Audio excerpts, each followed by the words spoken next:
Hey, this is Snail Creek Homestead. Today we're going to be planting sweet potatoes and tires. I put a video out last year in the fall when it showed what I produced.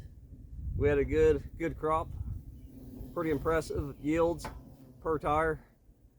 So I thought I better show how to plant these, because all it showed was the result.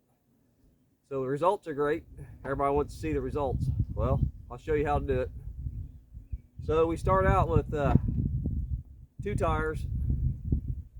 I also put down, I think you can see that, cardboard for weed suppression. You could also use a mulch or a weed eater for all that matters. Whatever you want to do for some weed suppression until the vines get bind over the tires. After a month or so, the sweet potatoes take over for the weeds, and you can move them out of the way or whatever you need to do. Also like to pre-fill the tires. So I filled the inside of the tires. There you go. It don't sound too bad while it's filling up here. And then I put my soil in it. I don't know if you've ever had an old tire laying outside, but once water gets in it after a rain or something, you can't really get the water out. So I'm thinking that's part of the equation here that helps out these sweet potatoes.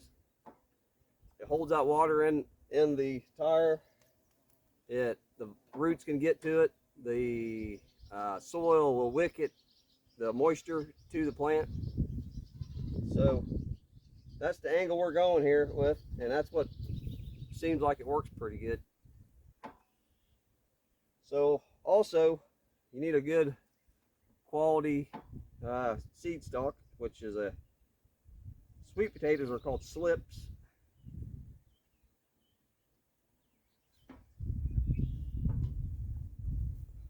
Pretty good root start there. I keep them in water. Make sure to get the cover back up. So I keep them in water. It does not drown the sweet potato. I will do a video on how to make slips for sweet potatoes. They're not like regular potatoes. You can't cut a piece of potato and make another potato.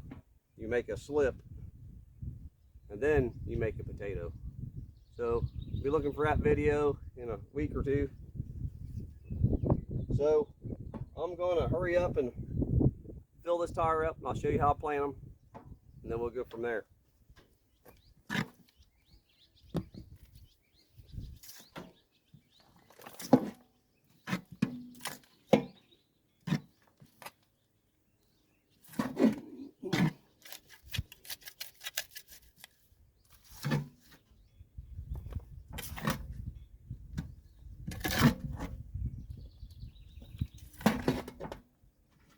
So I would fill them up pretty good ways, because a good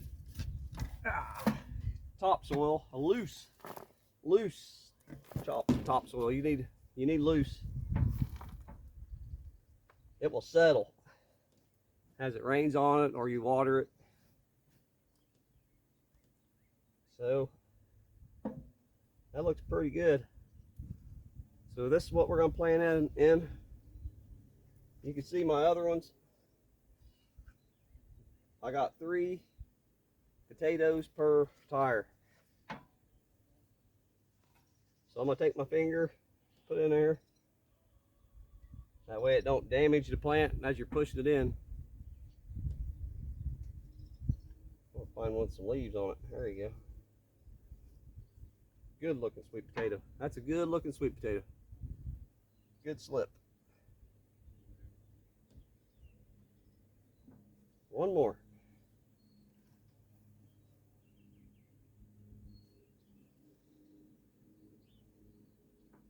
So you got a good loose soil, good stalk. The soil needs to be relatively high in nutrient, so a good compost is a great thing to have. If you can find a livestock person around you, you know, buy a couple 5-gallon buckets. You don't have to be full of real compost. There needs to be a topsoil, with some compost that has some nutrient in it. So I think that's about all I got.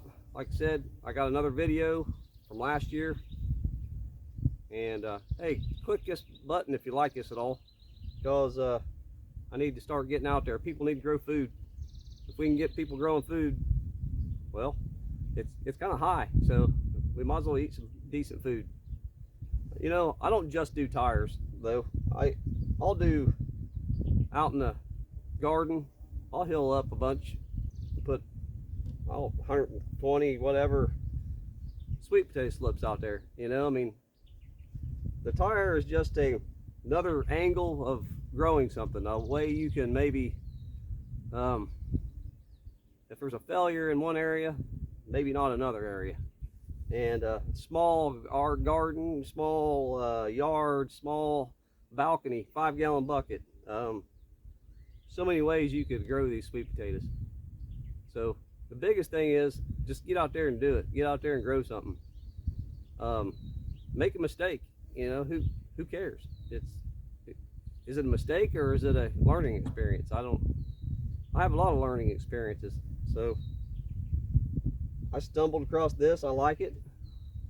The 5-gallon bucket thing's, the more I think about it, kind of intrigues me. Maybe I'll do a 5-gallon bucket video. It'd be the same thing except for 5-gallon bucket.